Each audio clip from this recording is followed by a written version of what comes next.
আসসালামু আলাইকুম। আমরা বাঙালিরা যে কারো ব্যাপারে মন্তব্য করাতে একেবারেই সিদ্ধহস্ত। ছোট্ট একটা গল্প বলি। একজন লোক তার ছোট ছোট দুটো বাচ্চা সহ ট্রেনে উঠলেন। ট্রেনে ওঠা মাত্রই বাচ্চা দুটো তার নিজেদের মতো করে খেলতে শুরু করলো এবং চেঁচামেচি করা শুরু করলো। বগিতে থাকা বাকি যাত্রীরা একেবারেই বিরক্ত হলো। যাত্রীদের মধ্যে একজন বাচ্চা দুটোর বাবাকে জিজ্ঞেস করলেন, বাচ্চা দুটো নিশ্চয়ই আপনার? লোকটি জবাব দিল, জি হ্যাঁ। আপনার কি কোনোভাবেই মনে হচ্ছে না যে আপনার এই সন্তান দুটো পুরো বগির যাত্রীদেরকে বিরক্ত করছে? লোকটি জবাব দিল, জি বলুন।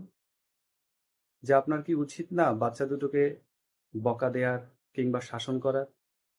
লোকটি জবাব দিল যে এখন থেকে ৩০ মিনিট পূর্বে বাচ্চা দুটোর মা মারা গেছে। এখন আপনি বলুন আমি তাদেরকে কোন ভাষায় শাসন করব? সেই যাত্রী একেবারেই চুপ করে গেলেন। পবিত্র কোরআনেও আল্লাহ পাক কারো ব্যাপারে মন্তব্য করা থেকে বিরত থাকতে বলেছেন। ধন্যবাদ।